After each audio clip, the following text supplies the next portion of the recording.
Hello friends, मैं हूं Arunendra Pratap Singh, managing director Arastu voice academy Indore से।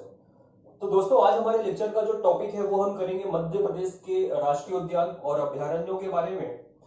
तो दोस्तों, अभी तक हमने मध्य प्रदेश के संदर्भ में जितनी भी टॉपिक्स हमने कवर किए हैं वो सभी टॉपिक तो इम्पोर्टेंट है ही है। साथ में ये जो टॉपिक है आपका राष्ट्रीय उद्यान और अभयारण्य, इससे संबंधित क्वेश्चन जो है वो मध्य प्रदेश लोक सेवा आयोग द्वारा आयोजित की जाने वाली परीक्षाओं के साथ साथ व्यापम के द्वारा जो परीक्षाएं ली जाती हैं उनमें भी ये जो टॉपिक है ये बड़ा इंपॉर्टेंट बन जाता है। कहने का मतलब 2 से 3 क्वेश्चन जो हैं वो आपको लगभग हर एग्जाम में देखने मिल जाएंगे मध्य प्रदेश के वन और साथ में वन्य जीवों के संबंध में राष्ट्रीय उद्यान और अभयारण्यों से। ठीक है, तो चलिए अब बात करते हैं हम मध्य प्रदेश के राष्ट्रीय उद्यान एवं अभयारण्य। ये हमारा आज का टॉपिक है। ठीक है, तो सबसे पहले मैं बात करता हूं कि वन्य जीव संरक्षण अधिनियम 1972 के बारे में। ठीक है, तो दोस्तों वर्ष 1972 में संसद के द्वारा जो है एक अधिनियम पारित किया गया और उस अधिनियम का नाम था आपका वन्य जीव संरक्षण अधिनियम। और इस अधिनियम का जो उद्देश्य है, इस अधिनियम में कुल कितनी धाराएं हैं? 7 धाराएं हैं। ठीक है, और कुल कितनी 7 कुल अध्याय हैं और कितनी धाराएं हैं? कुल 66 धाराएं हैं इसमें। ठीक है, इस अधिनियम का जो मेन उद्देश्य था वो है कि देश की पारिस्थितिकी एवं पर्यावरणीय सुरक्षा सुनिश्चित करने की दृष्टि से तथा वन्य प्राणियों, पक्षियों और पादपों के संरक्षण के लिए तथा उनसे संबंधित विषयों का उपबंध करने के लिए संसद के द्वारा यह अधिनियम पास किया गया। आप समझ पा रहे हैं कि एक तो क्या पारिस्थितिकी एवं पर्यावरण की सुरक्षा सुनिश्चित करने के लिए और साथ ही साथ क्या वन्य प्राणियों, पक्षियों और पादपों। ठीक है, वन्य प्राणियों में मैंने बात की वन्य जीव, तो यहां पर सिर्फ वन्य जीवों की बात नहीं हो रही है, वन्य जीवों के साथ साथ आपके पक्षी भी सम्मिलित है और क्या है पादप जगत को भी शामिल किया गया। मतलब पेड़ पौधों की सुरक्षा को भी यहाँ पर साथ ही साथ उनके संरक्षण के लिए भी यह अधिनियम जो है पास किया गया। ठीक है, हमने बात की कि इस अधिनियम में कुल अध्याय कितने हैं? 7 है और कुल धाराएं आपको याद रखनी है। कुल धाराएं कितनी? 66। ठीक है, अब हम इसको पढ़ क्यों रहे हैं? पढ़ने का संबंध इसलिए है दोस्तों क्योंकि अब हमारा जो टॉपिक है आज का वो है राष्ट्रीय उद्यान और अभयारण्य के बारे में। ठीक है, तो आइए मैं बता रहा हूं कि इसको हमने क्यों देखा अभी, क्योंकि इसी अधिनियम में हमने भी पढ़ा कि कुल कितनी धाराएं हैं? 66। ठीक है, तो इनमें से धारा है आपका 35A। ठीक है, और धारा है आपकी 18। ठीक है, इनमें कुछ स्पष्ट प्रावधान किया गया है राज्य सरकार के संदर्भ में। अब आइए देखते हैं कि इस अधिनियम वन्य जीव संरक्षण अधिनियम 1972 की धारा 35A क्या कहती है। ठीक है, 35A में प्रावधान किया गया है राष्ट्रीय उपवनों की घोषणा के संबंध में। राष्ट्रीय उपवन का मतलब है नेशनल पार्क, राष्ट्रीय उद्यानों के संबंध में। तो कहा क्या गया है कि इस अधिनियम के तहत, इस धारा के तहत क्या कहा गया है कि यह धारा राज्य सरकार को यह शक्ति प्रदान करती है कि वह किसी भी क्षेत्र में, मतलब ऐसा क्षेत्र जो कि आरक्षित क्षेत्र हो, ठीक है, आरक्षित क्षेत्र के भीतर या आरक्षित क्षेत्र के बाहर, अगर वह क्षेत्र जैव विविधता की दृष्टिकोण से बड़ा महत्वपूर्ण है, साथ ही साथ पर्यावरण के विकास के लिए, उसके संवर्धन के लिए उस क्षेत्र विशेष में क्या है राष्ट्रीय उद्यान की घोषणा कर सकती है। ठीक है दोस्तों, तो याद रखना है कि धारा 35A ये राष्ट्रीय उद्यानों की घोषणा के संबंध में है और यह घोषणा करने की शक्ति किसको दी है? इस धारा ने शक्ति दी है राज्य सरकार को। ठीक है, तो राज्य सरकार किसी भी स्थान को जो जैव विविधता की दृष्टिकोण से महत्वपूर्ण हो, ठीक है, उस जगह को जो आरक्षित श्रेणी में आता हो या आरक्षित श्रेणी के बाहर हो, उस क्षेत्र को राष्ट्रीय उद्यान घोषित कर सकती है। अब हम बात करते हैं कि वर्तमान समय में हमारे मध्य प्रदेश में राष्ट्रीय उद्यानों की संख्या कुल कितनी है। ठीक है, तो मैं बताना चाहूंगा आपको कि वर्तमान समय की अगर मैं बात करूं तो वर्तमान समय में हमारे मध्य प्रदेश में राष्ट्रीय उद्यानों की जो कुल संख्या है वो है 12। मतलब पहले हम पढ़ते थे 11 थी और अब एक बढ़ चुकी है, अब है आपकी 12 कुल संख्या। ठीक है, अब मैं बात करूं ये जो 12वां राष्ट्रीय उद्यान है जो 12th नंबर का, वो है आपका कोनो पालमपुर राष्ट्रीय उद्यान। कोनो पालमपुर जो अभी तक एक अभयारण्य के रूप में था, जिसको हम पढ़ते थे कि यह मध्य प्रदेश के श्योपुर जिले में कोनो अभयारण्य स्थापित है। उसी अभयारण्य को साथ ही साथ एक था आपका करेरा अभयारण्य, करेरा जो है आपके ग्वालियर जिले में, तो उन दोनों अभ्यारण्यों के क्षेत्र को मिला करके और कुनो पालमपुर राष्ट्रीय उद्यान की स्थापना मध्य प्रदेश सरकार के द्वारा कर दी गई है। ठीक है, तो इस प्रकार से जो नवीनतम राष्ट्रीय उद्यान है हमारे मध्य प्रदेश का, वो है आपका कुनो पालमपुर नेशनल पार्क। अब बात करें कि कुनो जो पालमपुर नेशनल पार्क बना, इसकी अधिसूचना मध्य प्रदेश सरकार के द्वारा कब जारी की गई, तो ये आप नोट डाउन या याद रख सकते हैं कि 14 दिसंबर 2018 को कुनो पालमपुर के संबंध में मध्य प्रदेश सरकार के द्वारा अधिसूचना जो है जारी की गई, या इसको नोटिफाई किया गया कि यह मध्य प्रदेश का 12वां राष्ट्रीय उद्यान होगा। ठीक है, इसके बाद बात करें धारा 18 के बारे में। ठीक है, धारा 18, तो धारा 18 में भी प्रावधान क्या है, धारा 18 में प्रावधान है अभ्यारण्यों की घोषणा के संबंध में। ठीक है, तो अभ्यारण्यों की घोषणा कौन करेगा, इसकी भी शक्ति यह धारा किसको देती है, राज्य सरकार को।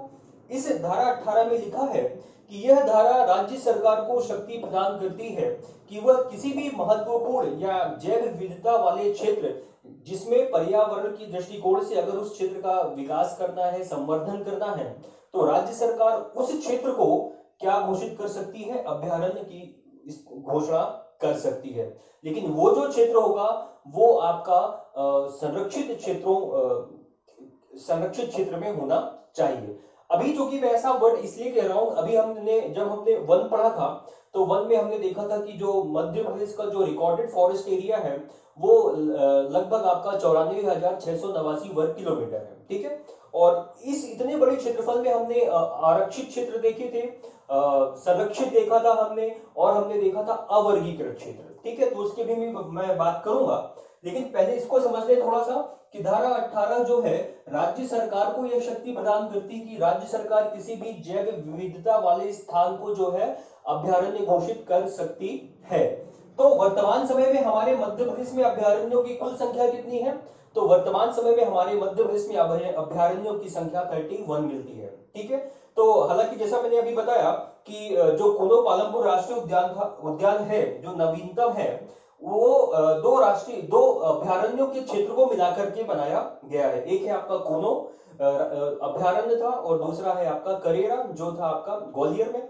लेकिन दोस्तों ये आपको थोड़ा सा समझना है यहाँ पर कि अगर कोई जैसे ये क्षेत्र है, ठीक है, अब इस क्षेत्र में मान लीजिए कि यहाँ पर अभ्यारण्य घोषित था ये पहले से, अब मान लीजिए जैव विविधता के दृष्टिकोण से ये पूरा का पूरा क्षेत्र जो है तो बहुत महत्वपूर्ण है, तो राज्य सरकार इसको भी सम्मिलित करके इस पूरे क्षेत्र को क्या कर सकती है, नेशनल पार्क घोषित कर सकती है। ठीक है, तो यहाँ पर ये इसका भी अस्तित्व बना रहेगा और साथ ही साथ राष्ट्रीय उद्यान भी स्थापित हो जाएगा। इस प्रकार हमारे मध्य प्रदेश में जो वर्तमान में अगर अभ्यारण्यों की कुल संख्या है वो है आपकी 31, उसमें आपका कुनो भी इंक्लूड रहेगा और आपका करेरा भी इंक्लूड होगा।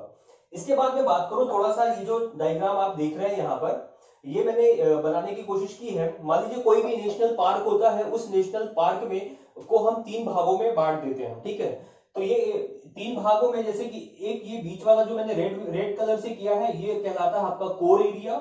इसके बाद ये ब्लू कलर का क्षेत्र है, ये कोर एरिया से ज्यादा विस्तृत होता है, उसके बाहरी आवरण होता है, कहने का मतलब ये कहलाता है आपका बफर एरिया, या कह सकते हैं कि जो बफर एरिया होता है वो कोर एरिया को चारों तरफ से क्या करता है, सुरक्षा कवच की भांति जो है चारों तरफ से वो घेरे रखता है। ठीक है, और इस बफर एरिया को चारों तरफ से कौन घेरता है, वो कहलाता है आपका ट्रांजिशन एरिया। ठीक है, अब इनमें इन तीनों एरिया में फर्क क्या है, इनमें इनको हमने ऐसा अलग अलग किया क्यों है, तो ये यहाँ पर थोड़ा सा समझना है कि ये जो कोर एरिया होता है ना, ये पारिस्थितिकी तंत्र के लिए बड़ा महत्वपूर्ण या जैव विविधता वाला क्षेत्र होता है। यहाँ पर ये मान के चलिए आपकी यहाँ पर जो है तो मानवीय गतिविधियों का पूर्णतः प्रतिबंध होता है।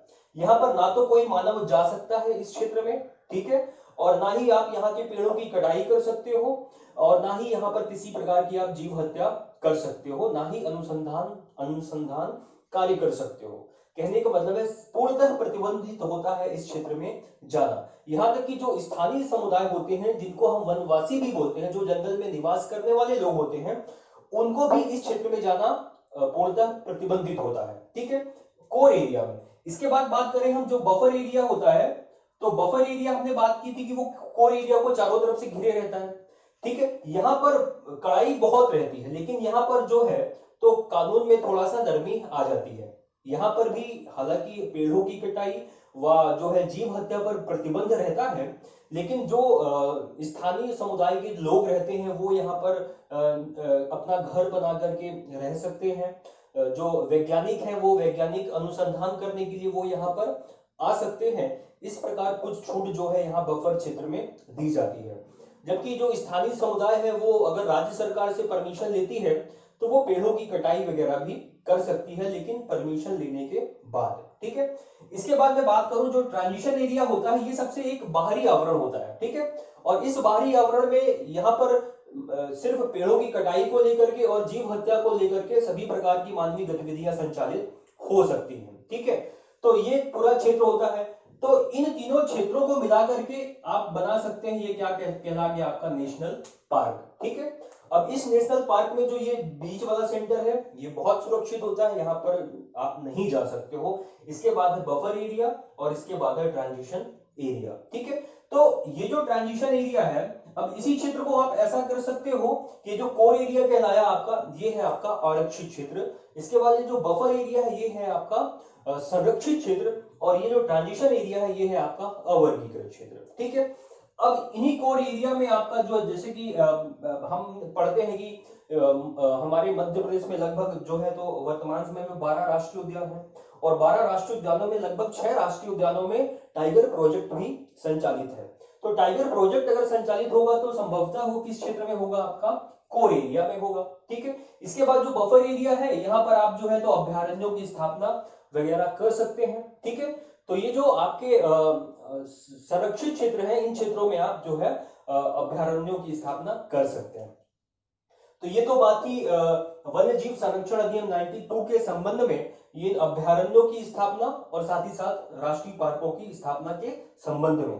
देखिए थोड़ा सा और यहाँ पर कुछ चीजें हैं। मैंने यहाँ पर लिखा है कि मध्य प्रदेश में लगभग 12 राष्ट्रीय उद्यान हो चुके हैं और 31 अभ्यारण्य हैं। तो अगर मैं बात करूं कि इन अभ्यारण्यों और राष्ट्रीय उद्यानों के अंतर्गत हमारे मध्य प्रदेश का कुल कितना क्षेत्रफल शामिल किया जाता है, क्योंकि इनका एरिया छोटा तो होता नहीं। जैसे मैं बात करूं कि सबसे बड़ा जो हमारा राष्ट्रीय उद्यान है वो है आपका कान्हा किसली राष्ट्रीय उद्यान, लगभग 940 वर्ग किलोमीटर का। तो ये छोटा क्षेत्रफल नहीं है, ये बहुत बड़ा क्षेत्रफल है। तो अगर ऐसे मैं इन सब का मिला लूं, इन 12 राष्ट्रीय उद्यानों का मिला लूं, साथ ही ये 31 अभ्यारण्यों का मिला लूं, तो कुल कितना क्षेत्रफल शामिल किया जाता है, तो वो कुल कितना क्षेत्रफल है, लगभग 10,099 वर्ग किलोमीटर का, ठीक है।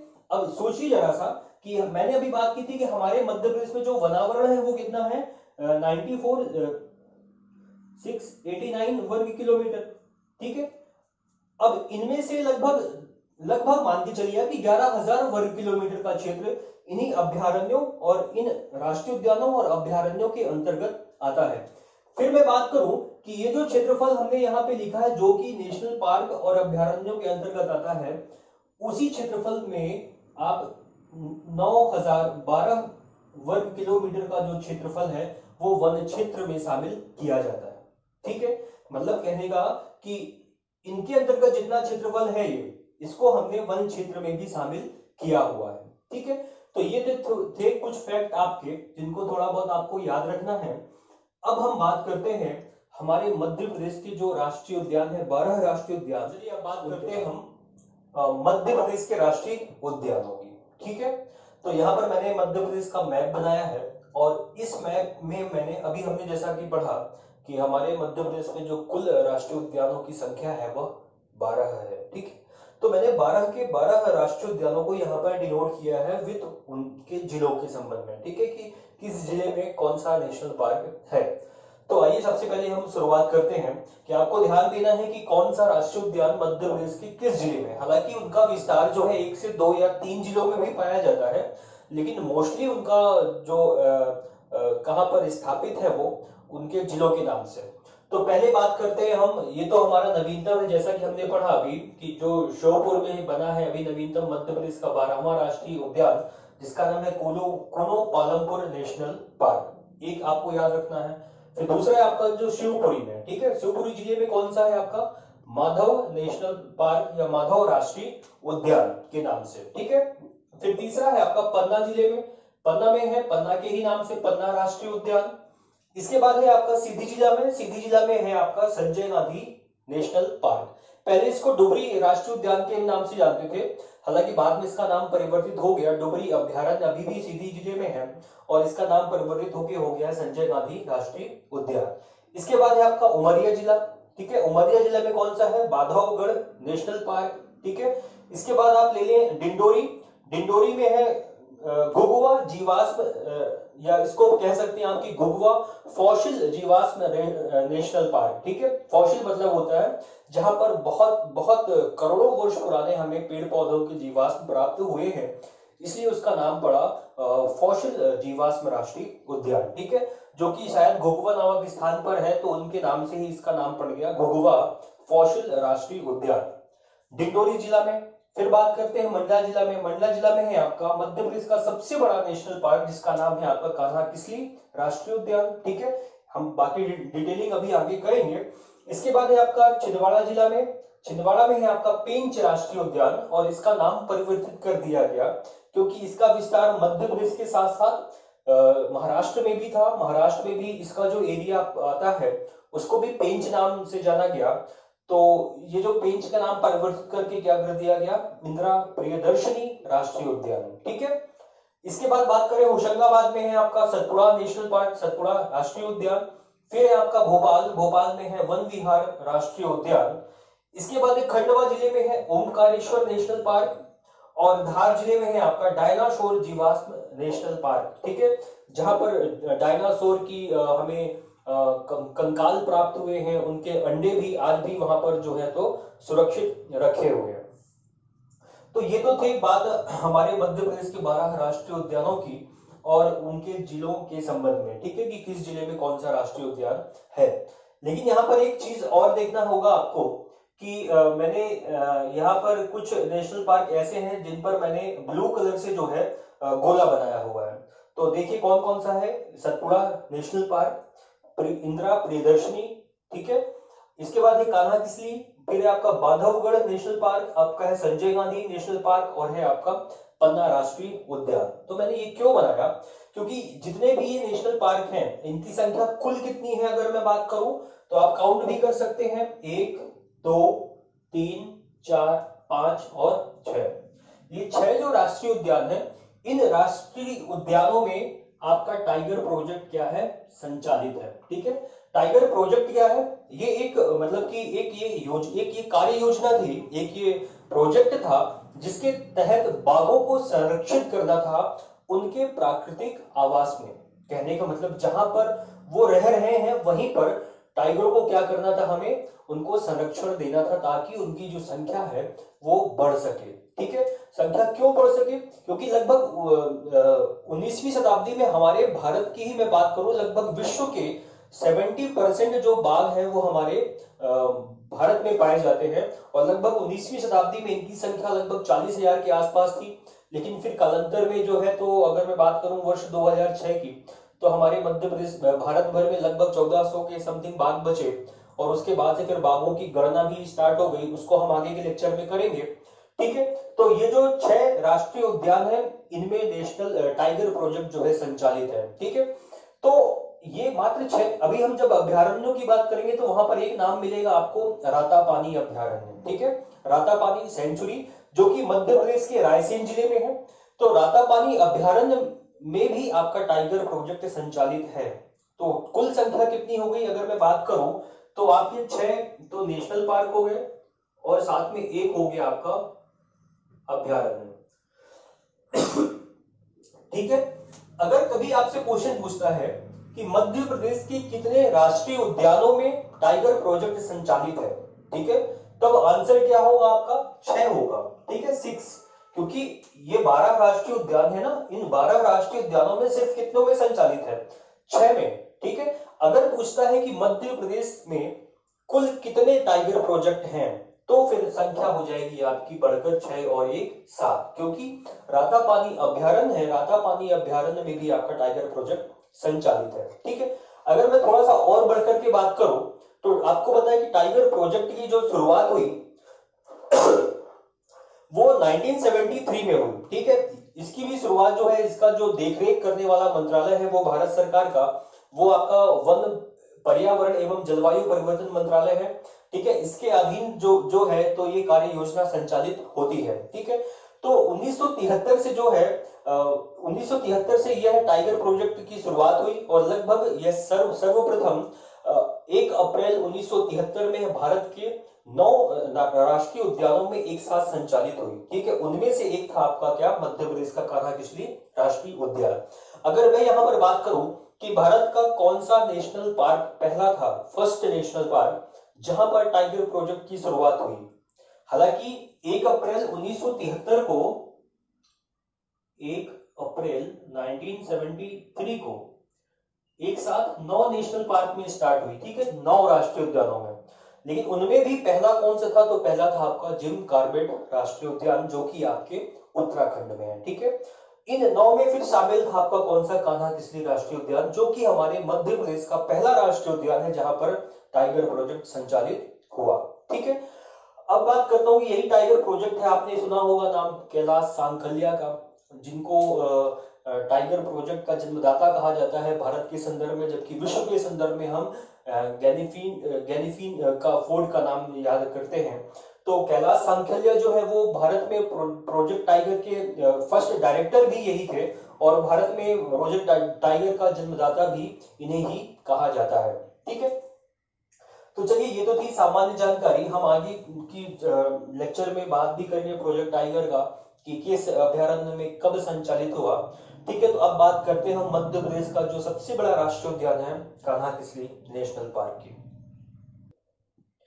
चलिए अब बात करते हैं हम कान्हा-किसली राष्ट्रीय उद्यान की, ठीक है। तो कान्हा-किसली राष्ट्रीय उद्यान है कहां पर, यह मध्य प्रदेश के मंडला जिले में है, और मंडला जिले में के साथ साथ इसका जो विस्तार मिलता है हमें, वो बालाघाट के साथ साथ सिवनी के भी कुछ क्षेत्र में हमें मिलता है, ठीक है।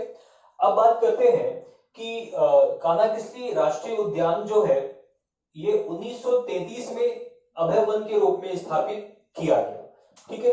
इससे पहले मैं बात करूं तो ये अंग्रेजों की शिकार का भूमि रहा है, जहां पर अंग्रेज जो है शिकार वगैरह खेला करते थे, लेकिन 1933 में इसको अभय वन का दर्जा दिया गया। इसके बाद कान्हा-किसली राष्ट्रीय उद्यान को 1952 में 1952 में अभयारण्य का दर्जा दिया गया, ठीक है। इसके बाद 1955 में इसे राष्ट्रीय उद्यान का दर्जा दिया गया, और 1973 में कान्हा-किसली राष्ट्रीय उद्यान को प्रोजेक्ट टाइगर में सम्मिलित किया गया, ठीक है दोस्तों। तो अभी कुछ देर पहले जब मैंने आपको वन्यजीव संरक्षण अधिनियम 1972 के बारे में बताया था कि कुछ धाराएं ऐसी हैं, जैसे धारा 18 है, और धारा 35A के बारे में मैंने बताया था कि वहां पर स्पष्ट प्रावधान है राष्ट्रीय उद्यानों और अभयारण्यों के संबंध में, उनकी स्थापना के संबंध में। तो ऐसा बिल्कुल नहीं था कि इससे पहले, अब फिर आप क्वेश्चन उठता है ना कि इससे पहले ये राष्ट्रीय उद्यान कैसे बने होंगे, अगर 1972 में जब कानून आया उससे पहले ये 1955 में कैसे बना राष्ट्रीय उद्यान, 1952 में कैसे ये अभयारण्य घोषित हुआ। तो दोस्तों मैं बताना ये चाह रहा हूं कि उससे अभी तक तो हम जैसे कि अभयारण्य और ये राष्ट्रीय उद्यान घोषित कर रहे हैं, लेकिन इनको जो कानूनी दर्जा दिया गया वो वन्यजीव संरक्षण अधिनियम 1972 के द्वारा ही दिया गया, ठीक है। एक अधिनियम बना जो कि केंद्र सरकार ने बनाया, और वो शक्ति किसको दी, राज्य सरकार को दी, और अभी तक ये सब सारी चीजें करने की जो शक्ति थी वो भी राज्य सरकार के ही पास थी, ठीक है। और उस अधिनियम के माध्यम से भी यह शक्ति किसको दे दी गई थी, राज्य सरकार को, ठीक है। तो 1933 में अभय वन, 1952 में अभयारण्य, और 1955 में राष्ट्रीय उद्यान, और 1933 में जो है तो प्रोजेक्ट टाइगर में सम्मिलित किया गया। अब इसके बाद जो इसकी विशेषताएं हैं, इसकी कुछ विशेषताएं भी हैं खास, जैसे कि मैं बात करूं कि जो आपका कान्हा-किसली राष्ट्रीय उद्यान है वह हमारे प्रदेश का पहला अभयारण्य भी है जो 1952 में स्थापित हुआ। यह प्रदेश का पहला राष्ट्रीय उद्यान भी है जो 1955 में स्थापित हुआ, और यह प्रदेश का पहला ऐसा राष्ट्रीय उद्यान है जहां पर प्रोजेक्ट टाइगर की शुरुआत सर्वप्रथम हुई 1973 में, ठीक है। अब इसके बाद कुछ और भी है, जैसे मैं बात करूं कि कान्हा-किसली राष्ट्रीय उद्यान में हालो घाटी और बंजर घाटी है, जो कि बंजर नदी है और उन नदी नदी के मध्य ही वो घाटी जो है वो जो बंजर नदी है वो उसी घाटी में होकर बहती है। तो उस नदी के आधार पर ही हालो घाटी और बंजर घाटी कह दिया गया। तो हालो घाटी और बंजर घाटी ये क्वेश्चन पूछता है आपसे, ठीक है, कि हालो घाटी किस राष्ट्रीय उद्यान में है। तो हालो और बंजर घाटी जो है वो कान्हा-किसली राष्ट्रीय उद्यान में ही स्थित है। इसके बाद एक बावनी दरार नाम से आता है, जिसको कि सनसेट पॉइंट या कान्हा-किसली राष्ट्रीय उद्यान का सूर्यास्त बिंदु भी कहा जाता है, ठीक है, पॉइंट, सनसेट पॉइंट, बावनी दरार। तो बावनी दरार यह कान्हा-किसली राष्ट्रीय उद्यान का सबसे ऊंचा स्थान भी है। इसके बाद और मैं बात करूं तो कान्हा-किसली राष्ट्रीय उद्यान में आपके विश्व बैंक के सहयोग से भारत कान्हा-किसली राष्ट्रीय उद्यान और अमेरिका के मध्य जो है पार्क इंटरप्रिटेशन योजना भी लागू की गई है, ठीक है। और आपको पता है कि भारत का पहला ऐसा राष्ट्रीय उद्यान है जिसने अपना शुभंकर जारी किया, ठीक है, शुभंकर। और शुभंकर का नाम क्या रखा गया, भूर सिंह द बारहसिंगा, ठीक है। भूर सिंह द बारहसिंगा कहने का मतलब अगर भूर सिंह भी आता है तो भूर सिंह है क्या, एक बारहसिंगा है ब्रेडरी प्रजाति का। ऐसा क्यों, क्योंकि यही वो नेशनल पार्क है, ठीक है, कान्हा-किसली राष्ट्रीय उद्यान जहां पर ब्रेडरी प्रजाति का बारहसिंगा पाया जाता है, ठीक है, एकमात्र राष्ट्रीय उद्यान जहां पर ब्रेडरी प्रजाति का बारहसिंगा पाया जाता है। और इसके बाद बात करेंगे, हमने पढ़ा है कि मध्य प्रदेश का जो राजकीय पशु है वो भी है आपका ब्रेडरी प्रजाति का बारहसिंगा, जिसे मध्य प्रदेश शासन ने लगभग 1 नवंबर 1981 में अडॉप्ट किया था, ठीक है। अब और बात करें तो कान्हा-किसली राष्ट्रीय उद्यान में ये जो शुभंकर जारी किया, ये इस शुभंकर को बनाया किसने, ठीक है, तो उसका नाम मिलता है रोहन चक्रवर्ती, कि रोहन चक्रवर्ती ने उसको डिजाइन किया था भूर सिंह द बारहसिंगा को, ठीक है। इसके बाद है कि यह कान्हा-किसली राष्ट्रीय उद्यान एकमात्र ऐसा राष्ट्रीय उद्यान है जहां पर हवाई पट्टी है, ठीक है। आपको ये भी बात याद रखना है, जहां पर हवाई जहाज जो है हेलीकॉप्टर उसको उतरने की वहां पर व्यवस्था की गई है। इसके बाद यहाँ पर अन्य हम पशुओं की बात करें तो बारहसिंगा प्रमुख तो ही है, साथ में आपको काला हिरण देखने मिल जाएगा जिसको हम कृष्ण मृग के नाम से जानते हैं, बाघ हो गया, नीलगाय हो गए, चीतल हो गए, अन्य पशु भी यहाँ पर देखते हैं। लेकिन प्रमुख रूप से कौन सा जीव यहाँ पर मिलता है हमें, वो है आपका बारहसिंगा, ठीक है। इसके बाद बात करें कि इस कान्हा-किसली राष्ट्रीय उद्यान का क्षेत्रफल कितना है, तो इसका जो क्षेत्रफल मिलता है दोस्तों वो है आपका 940 वर्ग किलोमीटर, ठीक है। तो कहने का मतलब यह हमारे प्रदेश का पहला अभ्यारण्य, पहला राष्ट्रीय उद्यान, पहला ऐसा राष्ट्रीय उद्यान जो प्रोजेक्ट टाइगर में सम्मिलित हुआ, और हमारे प्रदेश का सबसे बड़ा जो नेशनल पार्क है वो भी कौन सा है, आपका कान्हा-किसली राष्ट्रीय उद्यान, जिसका क्षेत्रफल लगभग 940 वर्ग किलोमीटर है, ठीक है। ये तो थी सामान्य जानकारी कान्हा-किसली राष्ट्रीय उद्यान के बारे में। अब आइए देखते हैं नेक्स्ट राष्ट्रीय उद्यान। चलिए दोस्तों, अब बात करते हैं हम दूसरे नेशनल पार्क की, जिसका नाम है आपका बांधवगढ़ राष्ट्रीय उद्यान। अब बांधवगढ़ राष्ट्रीय उद्यान है कहां पर, किस जिले में स्थित है ये, तो ये है मध्य प्रदेश के उमरिया जिले में। फिर बात करें कि स्थापित कब की, किस वर्ष स्थापित किया गया, तो 1968 में, 1968 में मध्य प्रदेश के उमरिया जिले में बांधवगढ़ की स्थापना की गई, बांधवगढ़ राष्ट्रीय उद्यान की। अब इसी बांधवगढ़ राष्ट्रीय उद्यान की स्थापना बांधवगढ़ में 1993-94 में जो है इस राष्ट्रीय उद्यान को प्रोजेक्ट टाइगर में सम्मिलित किया गया। जैसा हमने अभी देखा था कि मध्य प्रदेश के 6 राष्ट्रीय उद्यानों में प्रोजेक्ट टाइगर संचालित है, उनमें से एक हमने अभी देखा था कि कान्हा-किसली राष्ट्रीय उद्यान, वो पहला था, और ये हो गया आपका दूसरा बांधवगढ़।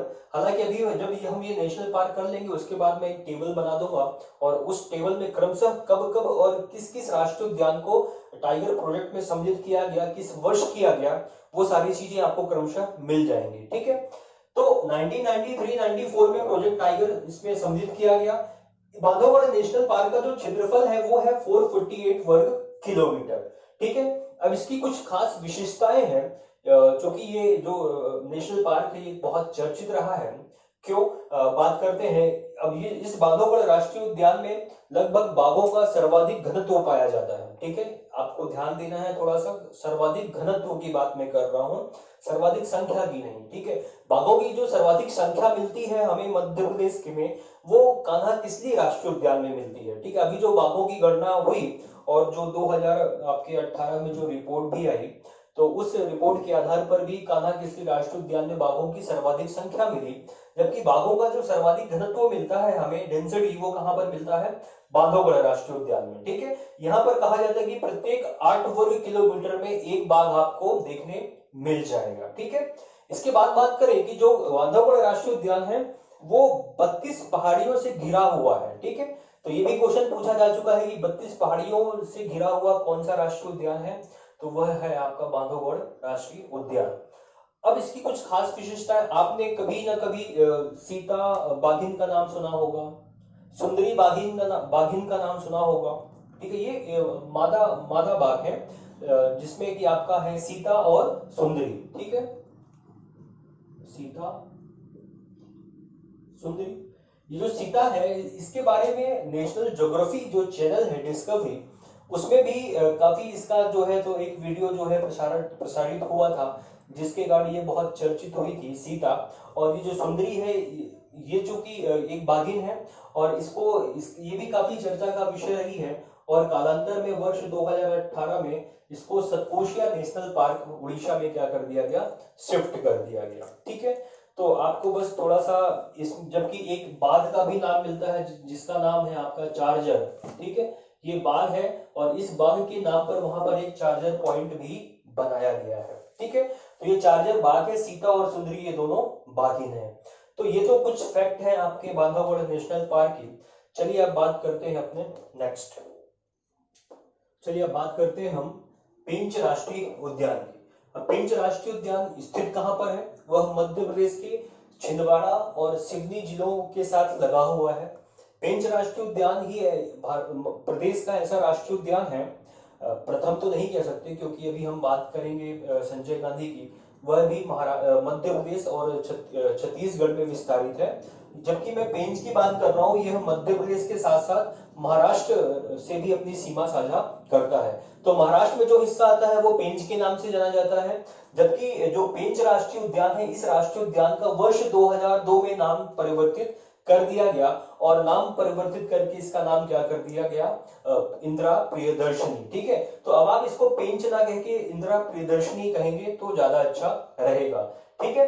तो अब मैं बात करता हूं कि जो इंदिरा प्रियदर्शनी था, जिसका प्रारंभ में क्या नाम था, पेंच राष्ट्रीय उद्यान, ये 1977 में अभ्यारण्य के रूप में स्थापित किया गया, और फिर 1983 में पेंच राष्ट्रीय उद्यान को जो है नेशनल पार्क का दर्जा या राष्ट्रीय उद्यान का दर्जा दिया गया।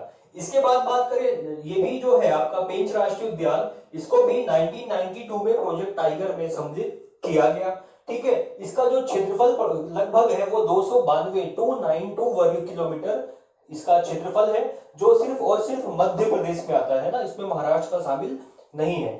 हमने बात कर ली कि 2002 में पेंच राष्ट्रीय उद्यान का नाम परिवर्तित करके इंदिरा प्रियदर्शनी कर दिया गया, और साथ ही यहाँ पर पेंच राष्ट्रीय उद्यान में एक मोगली लैंड स्थापित किया गया है, ठीक है, मोगली लैंड। और इसी मोगली लैंड में फिर वर्ष 2004 से मोगली उत्सव की भी शुरुआत की जाने लगी। मोगली लैंड ऐसा कोई खास जगह नहीं है, वहां पर चूंकि मनोरंजन को बढ़ावा देने के लिए वहां पर एक मोगली लैंड, जैसा आपने सुना होगा मोगली लैंड की जो भूमिका थी, बस कि वहां पर जो है तो लोग जाएं और मनोरंजन का लुत्फ ले सके, इसलिए उस उत्सव की शुरुआत वर्ष 2004 में प्रारंभ की गई। इसके बाद बात करें यहाँ पर कौन कौन से प्रमुख वन्य जीव मिलते हैं, तो यहाँ पर आपको ध्यान ये रखना है कि पेंच या इंदिरा प्रियदर्शनी राष्ट्रीय उद्यान में कृष्ण मृगों की जो सर्वाधिक संख्या मिलती है हमें, ठीक है। साथ में कुछ अन्य जानवर भी मिलते हैं, जैसे कि चीतल हो गया, सांबर हो गया, बाघ हो गया, तो ये कुछ वन्य जीव हैं जो वहां पर तो मिलते ही हैं। लेकिन पेंच राष्ट्रीय उद्यान या कि इंदिरा प्रियदर्शनी नेशनल पार्क में कृष्ण मृगों की सर्वाधिक संख्या हमें प्राप्त होती है, ठीक है दोस्तों। इसके बाद नेक्स्ट बात करते हैं सतपुड़ा राष्ट्रीय उद्यान। सतपुड़ा राष्ट्रीय उद्यान है कहां पर, मध्य प्रदेश के होशंगाबाद जिले में, ठीक है। और होशंगाबाद इसकी जो स्थापना हुई वो 1981 में हुई, ठीक है। 1981 में सतपुड़ा राष्ट्रीय उद्यान की स्थापना मध्य प्रदेश के होशंगाबाद जिले में की गई, जबकि 1999 में 1999 में सतपुड़ा राष्ट्रीय उद्यान को प्रोजेक्ट टाइगर में सम्मिलित कर लिया गया।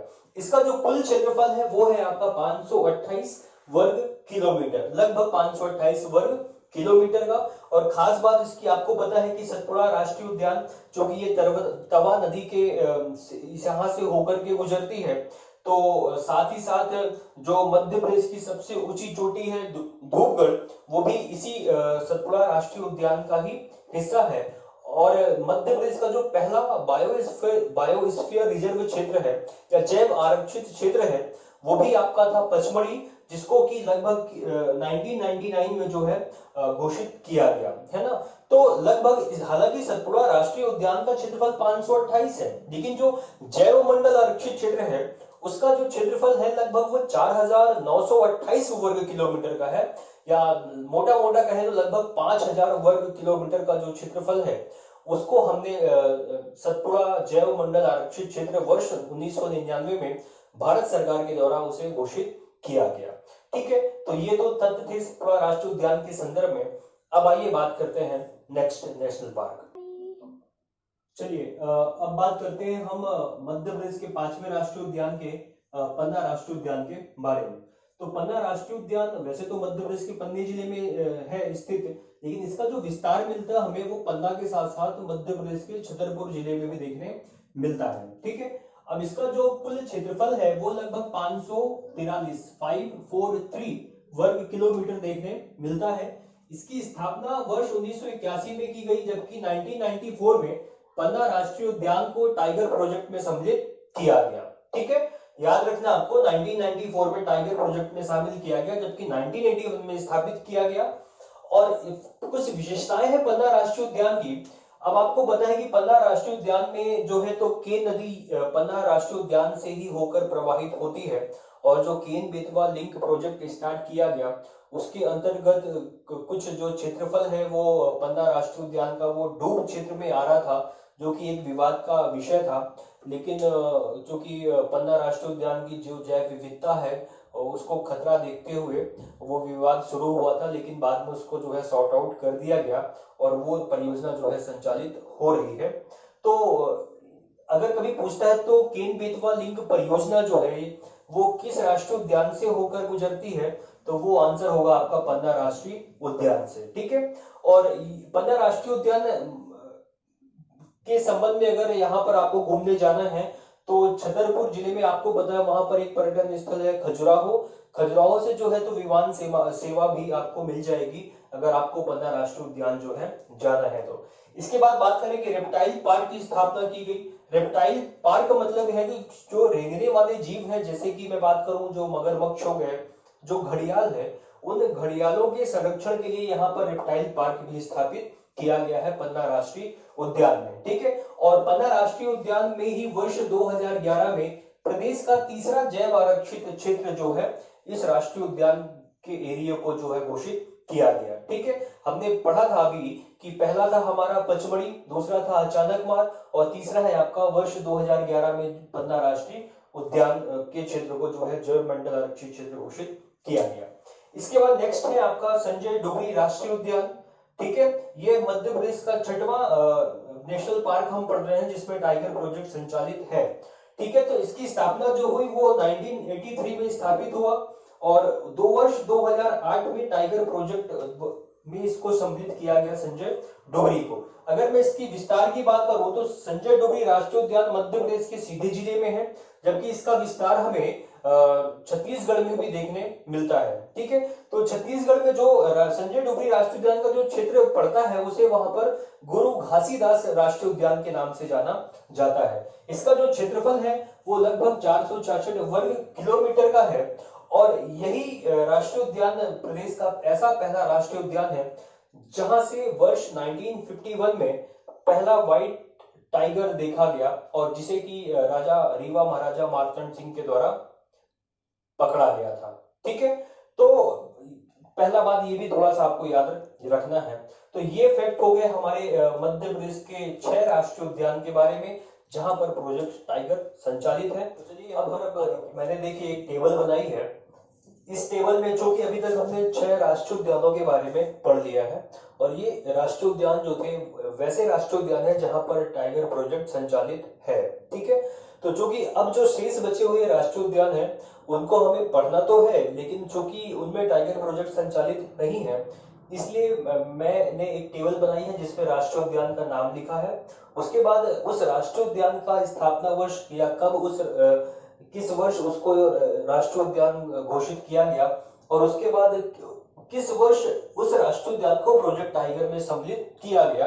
तो एक सीरियल मैंने बनाया कि क्रमशः पहले कौन सा राष्ट्रीय उद्यान, फिर कौन सा, इस प्रकार से तो आपको एक व्यवस्थित डेटा जो है वो मिल जाएगा। ठीक है, तो आइए बात करते हैं। जो पहला है आपका वो था कान्हा किसली राष्ट्रीय उद्यान।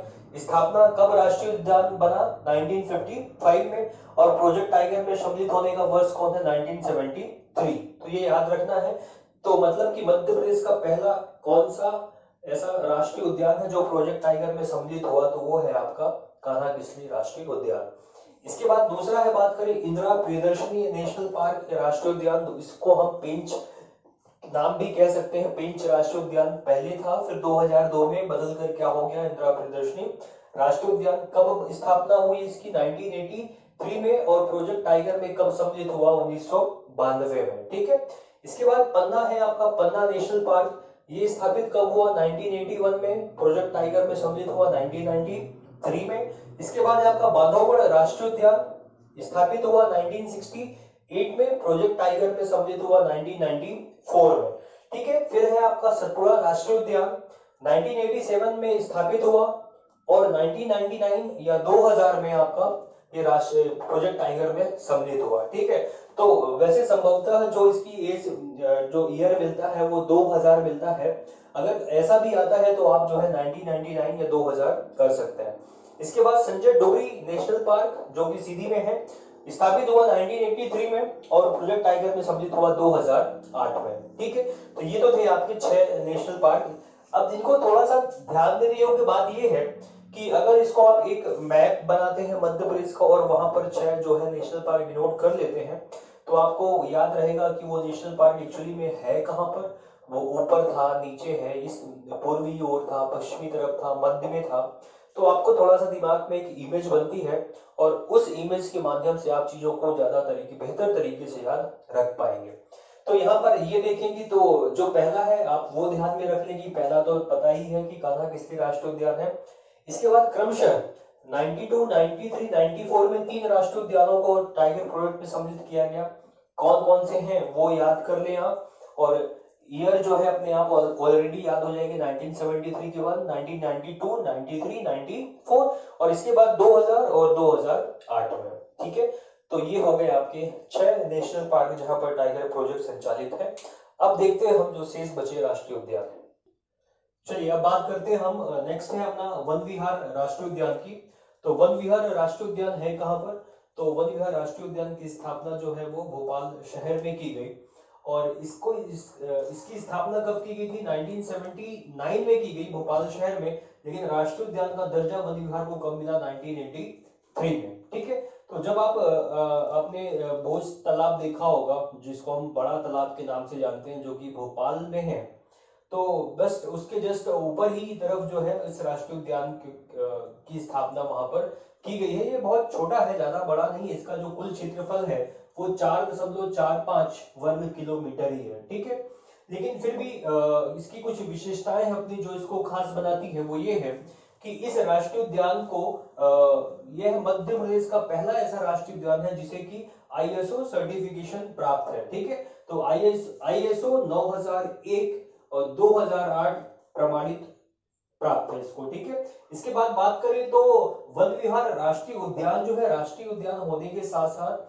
इसे चिड़ियाघर का भी दर्जा दिया गया है, और यहाँ पर जो प्रमुख है वो है सर्प उद्यान। ठीक है, सांपों के लिए यहाँ पर एक पार्क बनाया गया है। तो याद रखिएगा सर्प उद्यान कहाँ है? वन विहार भोपाल में। जबकि रेप्टाइल पार्क कहाँ पर है? तो वो है आपका पन्ना में। ठीक है। इसके बाद बताएं कि जंगली जीवों का यहाँ पर रेस्क्यू सेंटर भी स्थापित किया गया है वन विहार राष्ट्रीय उद्यान में। तो ये 3 फैक्ट आपको याद रखने हैं कि यहाँ पर जो है तो ये ISO सर्टिफिकेशन प्राप्त राष्ट्रीय उद्यान है। यहाँ पर चिड़ियाघर भी है, सर्प उद्यान भी है और जंगली जानवरों का रेस्क्यू सेंटर भी यहाँ पर स्थापित किया गया है। रेस्क्यू सेंटर मतलब कि जहाँ पर जंगली जीव अगर घायल होते हैं तो उपचार हेतु तो कहाँ पे लाया जाता है? वन विहार राष्ट्रीय उद्यान में, ठीक है। इसके बाद 2008-9 से वन्य जीवों की गोद लेने की जो प्रथा है उसकी भी शुरुआत किस राष्ट्रीय उद्यान से की गई मध्य प्रदेश के? तो वो है आपका वन विहार राष्ट्रीय उद्यान भोपाल से, ठीक है। गोद लेने का मतलब ये है कि आप ऐसा नहीं कि आप उस जीव को घर ले जाएंगे। गोद लेने का मतलब ये है कि जब वो छोटा है मान लीजिए, तो आप उसके खाने पीने की सारी व्यवस्थाएं जो है आप करते हैं। तो कहने का मतलब कि आप जो है पैसा डोनेट करते हैं या उसकी आवश्यक जो मूलभूत जरूरतें हैं वो आप पूरी करते हैं। रहेगा वो पार्क में ही, राष्ट्रीय उद्यान में ही। बस आप कहने का मतलब है कि आप उसको 1 साल के लिए आपने गोद लिया तो 1 साल का उसका जितना खर्चा होता है आप उसको वहन करना पड़ता है, ठीक है। तो गोद लेने की जो प्रथा शुरू हुई वो भी वन विहार राष्ट्रीय उद्यान से प्रारंभ हुई। इसके बाद बात करते हैं, नेक्स्ट है हमारा माधव राष्ट्रीय उद्यान। माधव राष्ट्रीय उद्यान जो कि मध्य प्रदेश के शिवपुरी जिले में स्थापित है। यह मध्य प्रदेश का दूसरा सबसे पुराना स्थापित राष्ट्रीय उद्यान है। इसकी स्थापना कब हुई? 1958 में, जबकि पहला था हमारा 1955 में कान्हा किसली राष्ट्रीय उद्यान, और दूसरा जो पुराना राष्ट्रीय उद्यान है वो है आपका माधव राष्ट्रीय उद्यान, ठीक है। इसका जो कुल क्षेत्रफल है वो लगभग 375 वर्ग किलोमीटर है। प्रारंभ में चूंकि आपको पता है कि ये शिवपुरी का क्षेत्र है जहां पर सिंधिया राजवंश स्थापित था, और तो सिंधिया राजाओं की जो शिकार भूमि या शिकारगाह भूमि के रूप में माधव राष्ट्रीय उद्यान बना हुआ था। इसके बाद बात करें कि माधव राष्ट्रीय उद्यान की एक पहाड़ी पर वहां पर जॉर्ज कैसल भवन बना हुआ है, और इस भवन की स्थापना विजया राजे सिंधिया ने अपने काल में की थी, ठीक है। ये भी बहुत महत्वपूर्ण प्रश्न बनता है कि जॉर्ज कैसल पहाड़ किस राष्ट्रीय उद्यान पर स्थापित है? तो आपका माधव राष्ट्रीय उद्यान। इसके बाद बात करें कि माधवराव सिंधिया के द्वारा यहाँ पर क्रमशः 3 बांधों का निर्माण करवाया गया, जिसका नाम मिलते हैं आपको जाधव सागर, माधव सागर और सांख्य सागर, ठीक है। ये 3 सागर मतलब ये 3 बांध है, 3 ये डैम है, और इन 3 डैमों को निर्माण किसने करवाया? माधवराव सिंधिया ने, ठीक है। और साथ में माधव राष्ट्रीय उद्यान जो है वहां से आपका NH3 गुजरता है। NH3 मतलब आगरा टू मुंबई, जिसको हम AB रोड बोलते हैं, मतलब AB राजमार्ग बोलते हैं, NH3 और NH25 जो कि शिवपुरी से और जाता है आपका उत्तर प्रदेश झांसी के लिए, ठीक है। तो NH3 और NH25, तो इस प्रकार से माधव राष्ट्रीय उद्यान हो गया। अब देखते हैं शेष। चलिए अब हमारा नेक्स्ट है, हम करते हैं फॉसिल नेशनल पार्क, ठीक है, या फॉसिल जीवाश्म राष्ट्रीय उद्यान। यह कहां पर है? यह मध्य प्रदेश के डिंडोरी में है। इसकी स्थापना कब की गई थी? स्थापना हुई थी इसकी 1968 में, ठीक है। इसका जो क्षेत्रफल है वो 0.27 वर्ग किलोमीटर है। ध्यान देना आपको, यह मध्य प्रदेश का सबसे छोटा राष्ट्रीय उद्यान है जिसका कुल क्षेत्रफल है आपका 0.27 वर्ग किलोमीटर, ठीक है। अब बात करें कि फॉसिल जो राष्ट्रीय उद्यान है जिसकी स्थापना डिंडोरी में की गई, यहां से लगभग 60 लाख वर्ष पूर्व के वनस्पति के अवशेष प्राप्त होते हैं। अब इन अवशेषों की प्राप्ति से चूंकि जो जंतु जगत है, जो पादप जगत है, उनके विकास की जो प्रक्रिया है उस प्रक्रिया को समझने में काफी महत्वपूर्ण सिद्ध होता है। यहाँ पर वनस्पति के संबंध में काफी सारे अनुसंधान भी चल रहे होते हैं, ठीक है। तो जो कि अब इतना पुराना है, तो जो वनस्पति का विकास किस किस क्रम में हुआ वो सारी चीजों का अनुसंधान यहाँ पर होता है। साथ ही साथ जो आपका फॉसिल नेशनल पार्क है, यहाँ पर इसका जो प्रमुख एक स्थान है वो है आपका घुघुआ नाम से, ठीक है। घुघुआ एक जगह है जो कि इसी फॉसिल नेशनल पार्क में है। ये लगभग 6.5 एकड़ में फैला हुआ क्षेत्र है, और इसकी जो प्रमुख विशेषता है कि हाइफेनेट जीवाश्म की प्राप्ति होती है यहाँ पे, ठीक है। ये भी एक फॉसिल जीवाश्म है जिसका नाम है हाइफेनेट। इसकी विशेषता क्या है हाइफेनेट की? क्योंकि ये जो जीवाश्म की प्राप्ति होती है ये आपके अफ्रीका महाद्वीप में होती है। तो इसकी प्राप्ति यहाँ पर भी हुई मध्य प्रदेश के धार जिले में, और ये अफ्रीका महाद्वीप में भी मिलता है। तो ये संबंध लगाया जाता है कि प्रारंभ में जो आपका एशिया महाद्वीप है या एशिया उप महाद्वीप है, ये कहीं ना कहीं अफ्रीका महाद्वीप से जुड़ा रहा होगा। ठीक है, ये हम क्यों लगाते हैं? इसी हाइफेनेट जीवाश्म की प्राप्ति के कारण, क्योंकि ये यहाँ भी प्राप्त होता है और ये प्राप्त होता है आपके अफ्रीका महाद्वीप में भी। ठीक है, तो ये आपको ध्यान में रखना है। फॉसिल नेशनल पार्क डिंडोरी सबसे छोटा राष्ट्रीय उद्यान। इसके बाद बात करते हैं डायनासोर जीवाश्म राष्ट्रीय उद्यान की। ये कहां पर है आपके? ये मध्य प्रदेश के धार जिले में है। इसकी स्थापना की गई थी वर्ष 2010 में, जबकि कैबिनेट की मंजूरी प्राप्त हुई थी इसको वर्ष 2013 में। ठीक है, इसके बाद बात करें कि ये जो जीवाश्म डायनासोर जीवाश्म राष्ट्रीय उद्यान है, ये मध्य प्रदेश के में बाघ नदी के किनारे है, धार जिले में। और धार बाघ नदी के किनारे ही यहाँ पर डायनासोर के पदचिन्ह भी मिले हैं, मतलब पैरों के निशान मिले हैं बाघ नदी के किनारे मध्य प्रदेश के धार जिले में। याद रखना है आपको। और विशेषता ये है कि यहीं पर आपको लगभग 6.5 करोड़ वर्ष पूर्व के डायनासोर के जीवाश्म मिले हैं। जीवाश्म का मतलब है कि डायनासोर के शरीर के किसी न किसी भाग का हिस्सा, या कह सकते हैं उसकी हड्डियां, उसके कंकाल, उसके मृत अंडे मिले हैं हमें। और उन्हीं मृत अंडों को जो है तो वहां पर पार्क के रूप में वहां पर जो है उनको रखा गया है।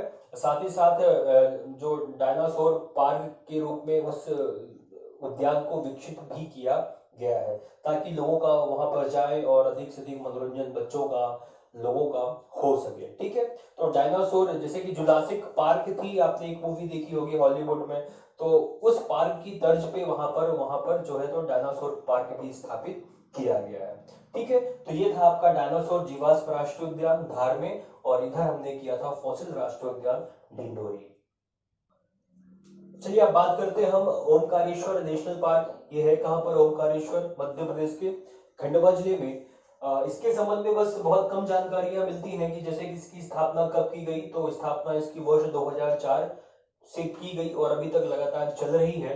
और इसका जो क्षेत्रफल मिलता है ओमकारेश्वर नेशनल पार्क का, वो है आपका लगभग 293 वर्ग किलोमीटर का। ठीक है, ये है मध्य प्रदेश के खंडवा जिले में। इसके बाद बात करते हैं कुनो पालमपुर राष्ट्रीय उद्यान की। तो कुनो पालमपुर राष्ट्रीय उद्यान मध्य प्रदेश के श्योपुर जिले में स्थापित किया गया है। जैसा कि प्रारंभ में मैंने बताया कि था कि ये जो कुनो अभ्यारण्य के नाम से था, मध्य प्रदेश के श्योपुर में अभ्यारण्य के रूप में इसकी स्थापना की गई थी 1981 में, जबकि 14 दिसंबर 2018 में मध्य प्रदेश सरकार के द्वारा अधिसूचना जारी कर इसको राष्ट्रीय उद्यान बनाए जाने का प्रस्ताव पारित किया गया। ठीक है, इसका जो क्षेत्रफल मिलता है दोस्तों हमें, वो है 740 वर्ग किलोमीटर का। कहने का मतलब है कि मध्य प्रदेश का दूसरा सबसे बड़ा राष्ट्रीय उद्यान है आपका कुनो पालमपुर राष्ट्रीय उद्यान। ठीक है, याद रखिएगा। पहला है आपका कान्हा किसली राष्ट्रीय उद्यान, जिसका कुल क्षेत्रफल है लगभग 940 वर्ग किलोमीटर, और दूसरा सबसे बड़ा है आपका कुनो पालमपुर। ठीक है, एक्चुअली जो आपका कुनो अभ्यारण्य था जो कि आपका श्योपुर में था, और इसके बाद आपका करेरा राष्ट्रीय उद्यान जो कि मध्य प्रदेश के ग्वालियर जिले में था, तो उन दोनों अभ्यारण्यों के क्षेत्रफल को मिलाया गया, साथ ही कुछ अलग से क्षेत्र को शामिल किया गया इस नेशनल पार्क में, तो इसका क्षेत्रफल क्या हो गया? बड़ा हो गया। ठीक है, तो इसका जो क्षेत्रफल है वो है आपका 740 वर्ग किलोमीटर का। इसकी जो विशेषता है दोस्तों कुनो पालमपुर की, वो ये है कि गिर जो गुजरात का जो राष्ट्रीय उद्यान है गिर के जो एशियाई शेर, जो कि एशियाई शेरों की प्राप्ति कहाँ होती है, एकमात्र नेशनल पार्क है गुजरात का गिर राष्ट्रीय उद्यान। तो गिर राष्ट्रीय उद्यान के जो एशियाई सिंह है, एशियाई सिंह को स्थानांतरित करने की योजना वर्ष 2013 से संचालित है। तो कहां करने की योजना बनाई गई है? इसी कुनो पालमपुर में मध्य प्रदेश के श्योपुर जिले में। तो इंपॉर्टेंट बस ध्यान आपको ये रखना है, क्योंकि इसके संबंध में क्वेश्चन पूछता है कि एशियाई या गिर के एशियाई शेरों को किस नेशनल पार्क में स्थानांतरित करने की योजना चलाई जा रही है, तो वो है आपका कुनो पालमपुर। ठीक है, तो यहाँ पर हालांकि मैंने लगभग सारी चीजें, सारी जो विशेषताएं हैं राष्ट्रीय उद्यानों की, उनके संबंध में बात की है। रही बात वन्य प्राणियों की, वन्य जीवों की, तो आपको कुछ मैंने बताए हैं कि हालांकि सारे राष्ट्रीय उद्यानों में जीव लगभग एक जैसे ही मिलते हैं। ठीक है, बाघ हो गया, हिरन हो गया, बारहसिंगा हो गया, चीतल हो गया, नीलगाय हो गया, ये सभी सभी राष्ट्रीय उद्यानों में मिलेंगे आपको। लेकिन आपको याद क्या रखना है, जो उस राष्ट्रीय उद्यान की खास विशेषता है। जैसे हमने बात की थी कान्हा किसली में कि वहां पर बारहसिंगा जो है ब्रीडिंग प्रजाति का वो पाया जाता है। हमने बात की थी सतपुड़ा राष्ट्रीय सॉरी पेंच राष्ट्रीय उद्यान की, वहां पर जो कृष्ण मृग है उनकी संख्या सर्वाधिक मिलती है। तो ये तो थे हमारे मध्य प्रदेश के राष्ट्रीय उद्यान। तो जो हमने प्रारंभ में पढ़े थे मध्य प्रदेश के 12 राष्ट्रीय उद्यान वो हमने किए, साथ में जो जिन राष्ट्रीय उद्यानों पर टाइगर प्रोजेक्ट संचालित है 6 है उनकी संख्या वो भी हमने कर लिया।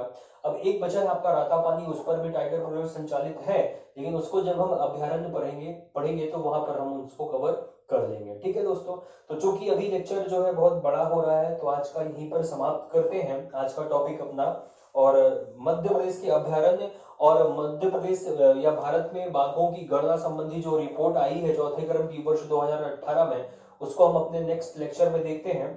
तो आज का टॉपिक हम यहीं समाप्त करते हैं इन 12 राष्ट्रीय उद्यानों के साथ ही। तो दोस्तों उम्मीद है कि आपको समझ में आया होगा और आशा करता हूं कि आप घर पर रहें, सुरक्षित रहें। जय हिंद, जय भारत, थैंक यू।